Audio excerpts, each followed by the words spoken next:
If you can't tell, I am not Shellie. That is not Joe. I am Joe. She is Shellie. I guess I try to keep, I learned from the first service that we did this, that I keep mine to a small bare minimum, than the wife does all the talking, since I'm going first. So we were singing the songs again, and what came to me was, because my mom's here for the second service, something that came to me was changed heart.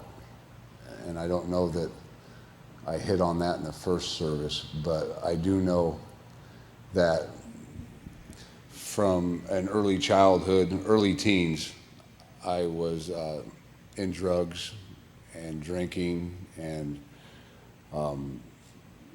even before the age of 18, I had slept under bridges and, slept in parks, and went that whole route with an addiction and in gangs, and very violent past as well. I tried to grow up because I had a kid when I was 19, and by growing up I meant get a job, but that didn't really grow me up any. During that time, I was still doing drugs and drinking and going to work and then coming home, and I wasn't married at the time either, but I was given an ultimatum to either give up the drugs and help raise my daughter, or get out and do the drugs. And I chose to do the drugs. And I still helped raise my daughter, but I didn't give much financial support. I couldn't even tell you exactly where I was with all that, but I loved the little girl, but I didn't show it in the correct way. But by that time, I'd gone through quite a few court cases. I was in and out of jail as a juvenile. I'd been shipped up to South Dakota, Sioux City, and Gordon Chemical Treatment Facilities, and Eldora, Meyer Hall. I'd done a couple years locked up by the time I hit 18. And from there, just did lots of drugs. And then my dad had gotten cancer and died, and that pushed me further into doing drugs. By the time I went to prison at age 28, I was a full-blown junkie that did meth, cocaine, synthetic heroin, eating acid, dropping pills, drinking, smoking pot. When I got locked up, I weighed a total of 135 pounds. And at least the last time I got locked up. And then they sent me to Fort Dodge. And I'm not going to give a bunch of glory, or any at all, preferably, to the devil. I just want to give you a glimpse. There's a whole lot of other stuff in there that, we have a short time frame, but there's a whole lot of other things I did with violent acts and with the drug usage and things. But when I ended up in Fort Dodge, took about 9 months after I got locked up. I was still doing drugs in prison, but I was on a 22-hour lockdown, so they didn't let me out of my cell very often. And on Monday nights, all these other cats would get out of their cells for like an hour and a half and be able to smoke and go off to some meeting or whatever it was. And I figured, well, that's another hour and a half out of the room, so I got to figure out what's going on there. And they were going to church, and it was a outreach program that IFI, Interchange Freedom Initiative, sent to each prison. And I didn't go to kick it with Jesus or to meet the dude. I just went to get out of my cell, but God does what he wants. So in that time, though, I had been trying to contact my daughter, who I couldn't even tell you how old she was at the time. I think she was, she was like 6 or 7. So I was writing her with all the cards that I could afford to get and stamps and whatnot, and I wasn't getting any response. Well, in all of that, God had me in a broken state. And so going to these classes, I kept hearing about Jesus, and they kept saying that this dude loved you. And I didn't know much love on the street. I mean, there was a general respect, you didn't steal from people you knew as family members. That was kind of a code thing, but other than love was kind of a distant thing that I never really grasped. But to hear that this dude got nailed to a cross, spit on, mocked, dropped in a hole to cover the things that I did. And I know what I did. You don't know what I did, but I'd done some things, and he did it out of love for me to bring me to a rightness with the maker of everything. And that blew my mind. I had to learn more. I had to figure out why somebody would do that. It wasn't a code that I had grown up with. And in that somewhere, I got saved. I don't know. Most people know when they get saved. I don't know when it happened.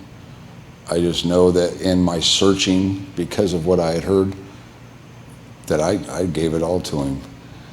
And so in and all that, it had a restored relationship. My mom, I started talking to my mom again, who I had a severed relationship with for many, many years, over 10 years.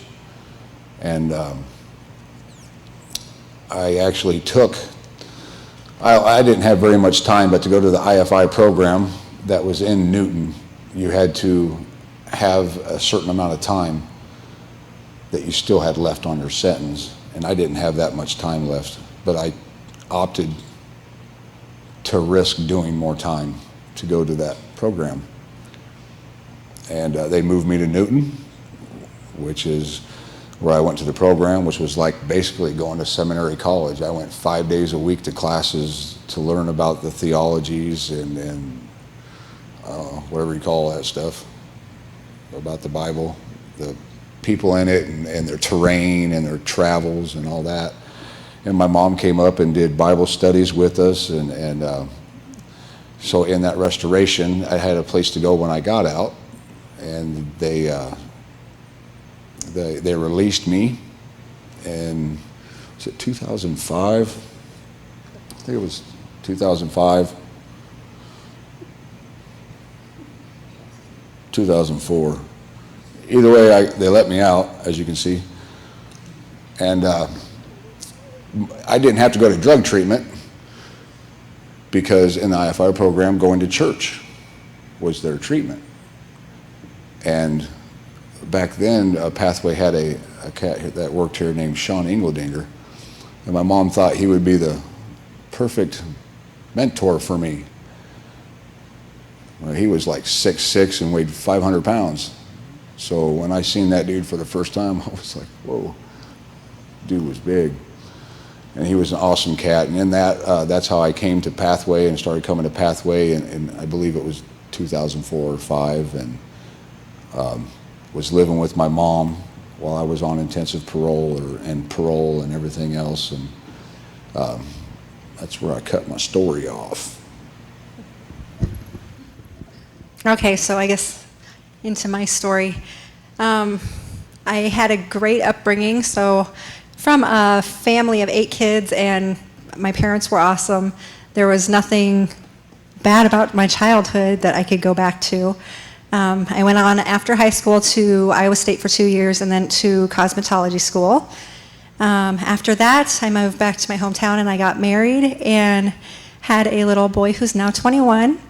And soon after that, the marriage got hard, and I decided that the easiest thing to do would be to get out of it. So I did. I wasn't a Christian at that time. I believed in God, but I was not a Christ follower. I honestly don't think I knew anything about Christ. My parents went to church up until about the time I was born, and their church split. So my siblings knew about Christ, but I really didn't. I knew that I loved God and that I wanted to go to heaven, but as far as anything beyond that goes, there really wasn't substance there. So, went through a divorce, and I worked a lot. I worked, then moved back to Des Moines, worked in a salon in Des Moines, and took care of my son, and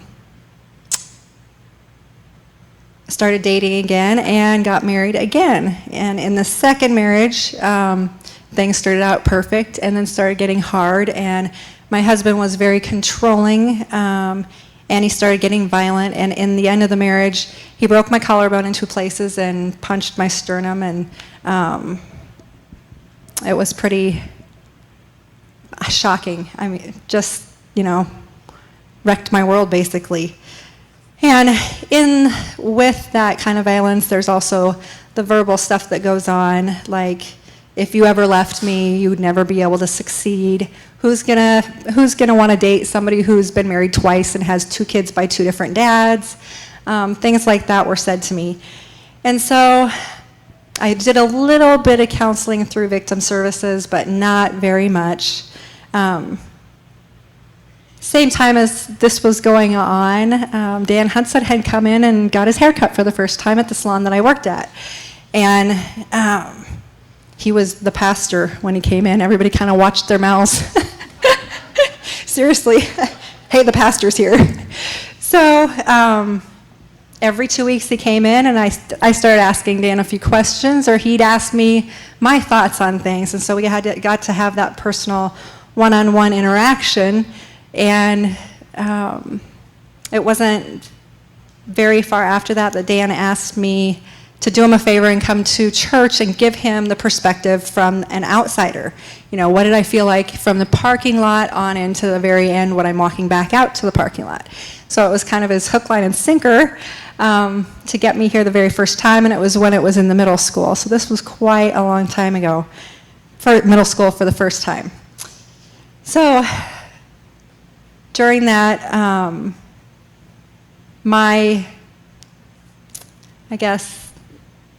I started doubting myself, and was I going to be able to take care of 2 kids by myself? And I was working 2 different jobs. It was also personal training and teaching aerobics classes, and then working at the salon.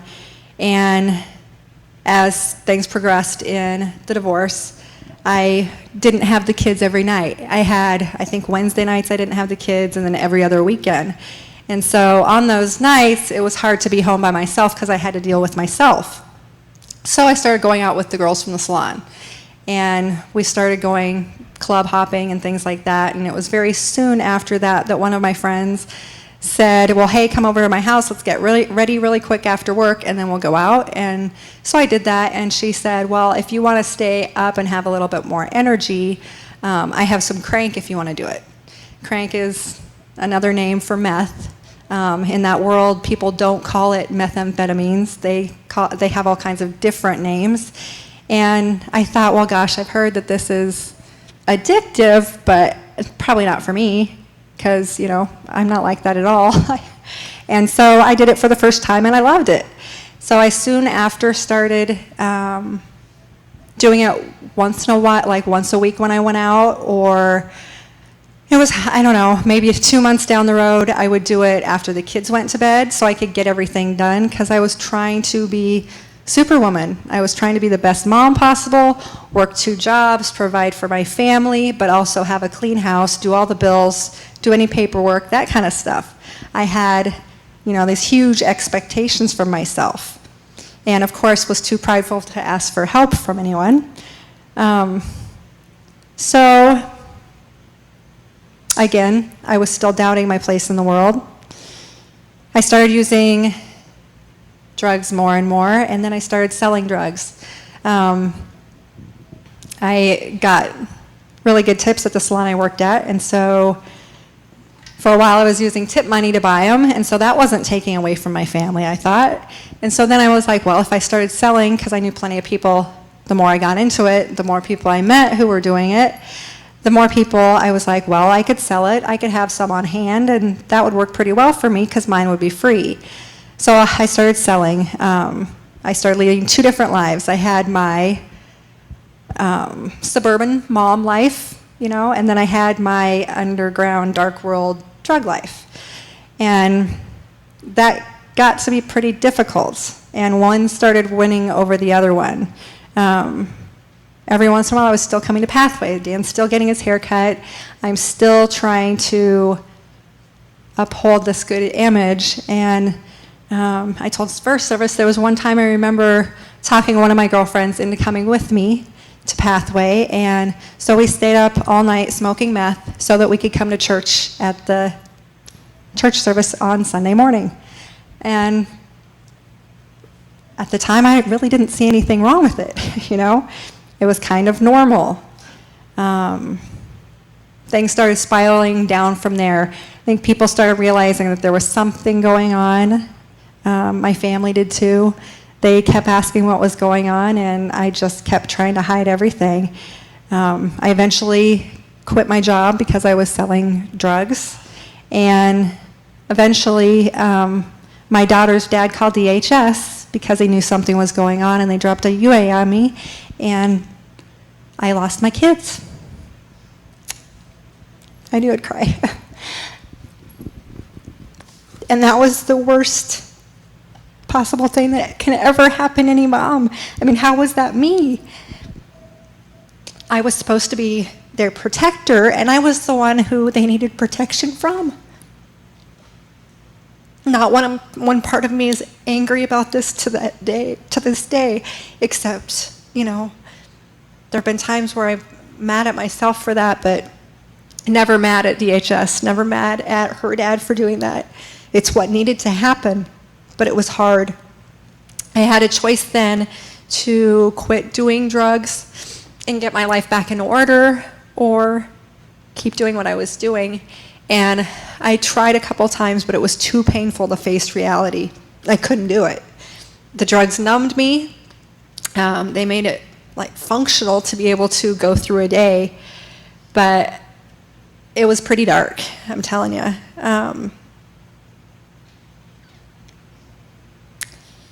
I started climbing the underground world ladder, in a sense, and meeting more and more people. You meet one person, they introduce you to their dealer, and then that dealer introduces you to their dealer in the long run, and you just keep moving up, which actually is down in the long run. You know, it's more on Satan's side than anything. And eventually I got arrested and it was in my car, and I had meth, coke, pot, ecstasy, baggies, scales, and a phone full of phone numbers in it. Thanks. So I went to jail, and my family wouldn't bail me out. I remember crying like solid for probably 24 hours. One, because I was on a binge, and two, because my family wouldn't bail me out. I'm the youngest of 8 kids, so you have to bear with me here. I usually could throw a fit and get my way, but this time I couldn't. So I got clean, and then reality hit. And then I had the pain. I spent 2 different periods of time in jail for one was like 30 days and the other was 36. And I'll kind of put those 2 times together here just to keep it shorter, but it was a couple days after I was there that Dan came to visit, and you could have a visit with your pastor. So he asked me what I needed, and I said, well, really, I need letters from people. You really don't have interaction when you're in jail with a whole lot of people, except for maybe an hour in the morning and an hour in the evening. I also there was a gal that was in jail for writing a check from her grandmother's bank account, and she honestly was helping her grandma. She was the only person pretty much there that probably was innocent. When you're in jail, you hear a lot of people saying things like, I'm here because my boyfriend ratted me out, or I'm here because somebody did this or somebody did that. And I realized pretty quick that I was there because I was selling drugs. Not because anybody did anything to me, it's because of what I did. And so I knew that changes had to be made and that I was safe where I was at, actually. She started talking to me about the armor of God. So kind of protection from going back into that world. And on the front of your pamphlet, there's a cross and on my jail cell, there were what are they called? Cinder blocks. Cinder blocks. And there was actually a crack in the cinder blocks that formed a cross. And I got down on on my knees for the very first time, and I prayed at that point in time. And I totally remember that. My whole heart went into it. I asked for a whole different life and to be saved from that. And in that next probably 2-3 weeks, there was more solved from in jail than could ever have been solved from out of jail. It sounds crazy, but it's true. When it came to custody of my 2 kids at the time, we had a court date during that point in time, and I signed over the rights to my 2 kids, but on the paperwork, it was handwritten by the attorneys and signed by the judge that I signed over the rights to my kids, but I still had visitation every 1 night a week and every other weekend, which was crazy. That's not something that happens in court. Even the judge said, this is not normal, but I'm going to sign it. I mean, it's totally a God thing. So that got solved as far as having a job. I knew that Pathway was here as support for when I got out. Huge. So I got out of there, went to the women's facility, and then after a little while there, I was able to get a job, and then I was able to come to Pathway to church, and I'll let Joe take over.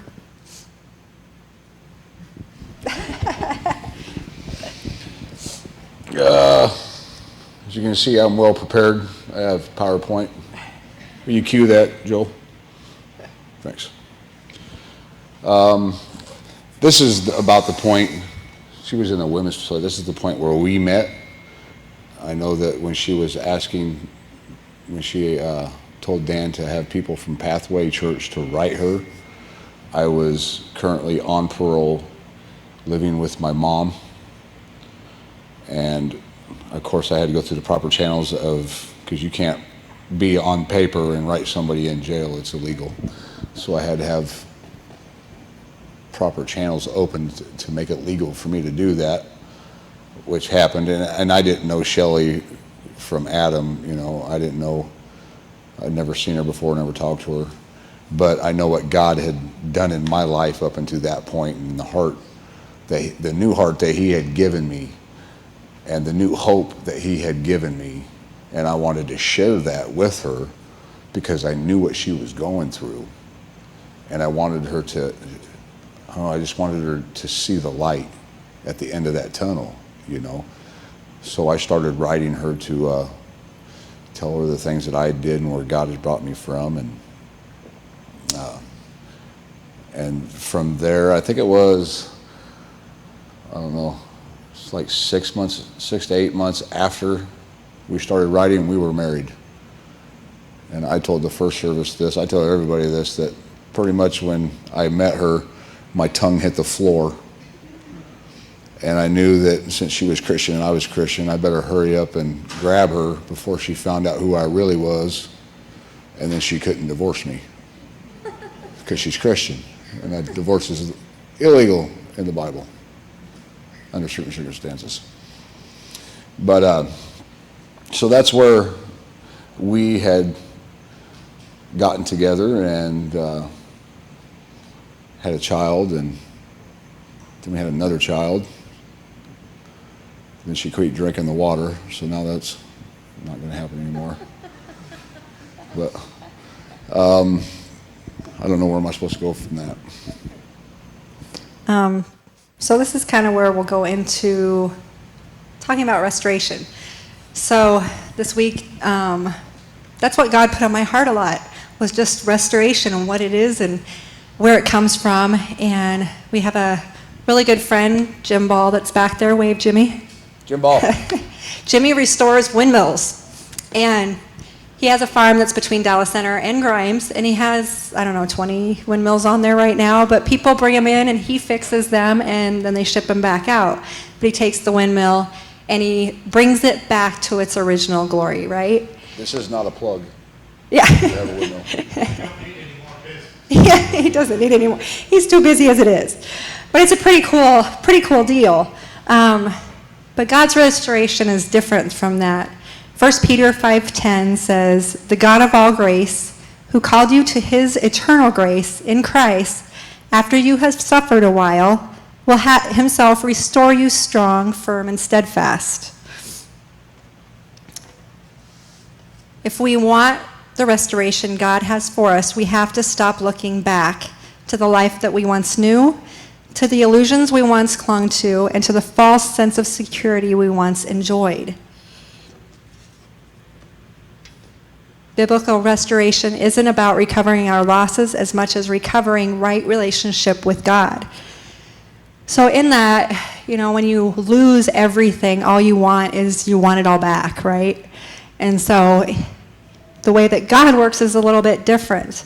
In those relationships that we had severed, Joe and his mom and different things like that, things never can go back, but they can be new. They can be godly. They can be a whole new focus. The word restore means that God has called you in Christ to his eternal glory. We are restored unto God, not our past lives. God's desire is to form us more and more into the image of Christ, not to get us our houses, jobs, spouses, or children back. So the more that we, in our last 10 years of marriage, have focused on doing what God has wanted instead of what we wanted, the more he has actually restored. It was about 4 years ago, we went back to court and regained joint custody of Austin and Lauren, the two older kids, and that was pretty cool. Another thing that doesn't usually happen, Another God thing.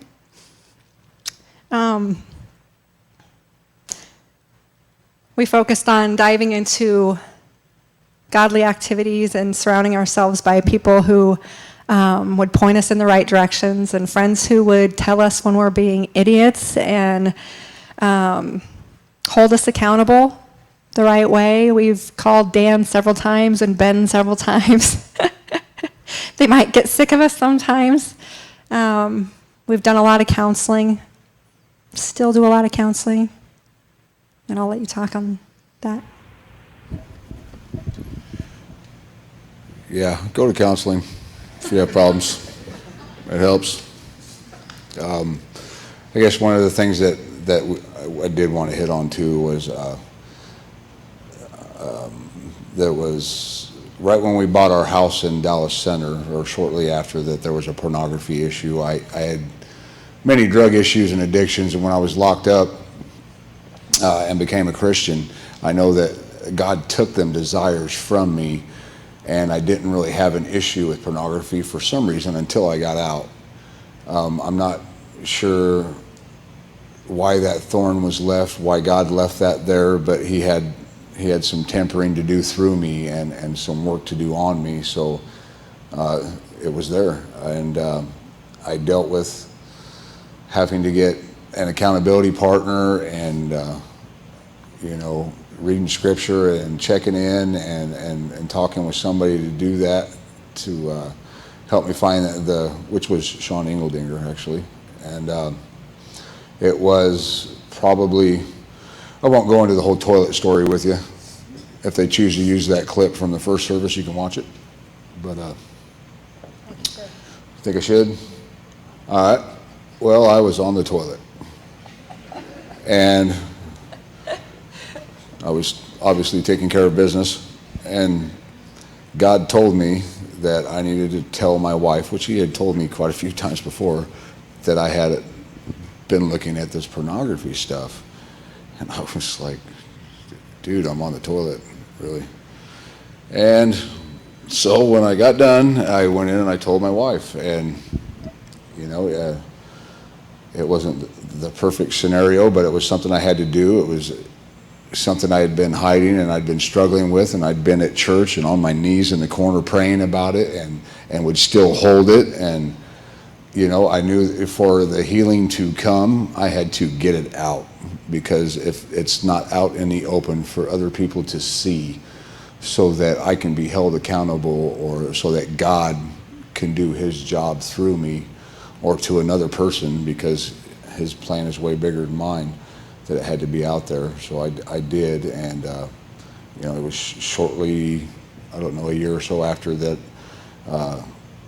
me and it was one of the Foosts, I think it was Mike, that did the teen study about pornography, and it was at the church office. So I mean, God could take that stuff full circle. Among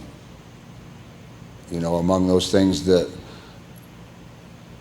with going to counseling, I have issues. You can tell by looking at me, I got issues. I got a subscription to issues. The counseling is a way for me to be able to present myself to my wife correctly and in a godly fashion, because I'm not very good working with emotions. But I love her more than anything in this world. She's given me 4 beautiful children. And sometimes I don't act appropriately, and I need held accountable, and a counselor does that too. And Jimmy holds me accountable. But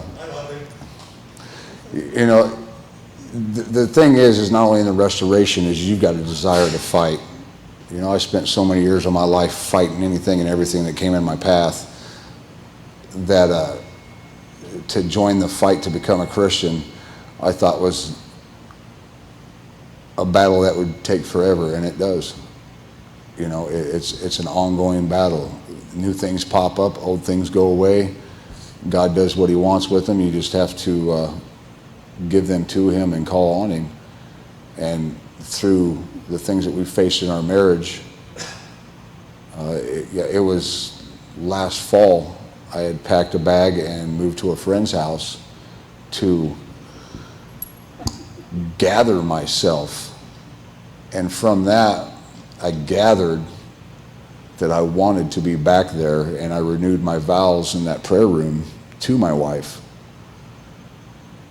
because she's everything to me. I mean, I prayed for a godly woman for when I got out of prison, for the time that I was in there after I became a Christian, and she is what God gave me. So who am I to try and buck God's system? I don't recommend it. I don't know, this is the part where I drop the mic or hand it to the wife. So yeah, that's pretty much it. It's God can give you new family, new normal, new career. Wouldn't say normal. He's blessed us a lot with a lot of things. A lot of it's perspective too. In that whole thing of restoration, you have to choose to seek joy. I studied on joy as a New Year's resolution for an entire year to figure that one out. But it's choices. And so, God's great at restoring things back to his beauty, not necessarily their original, but to his. Peace out.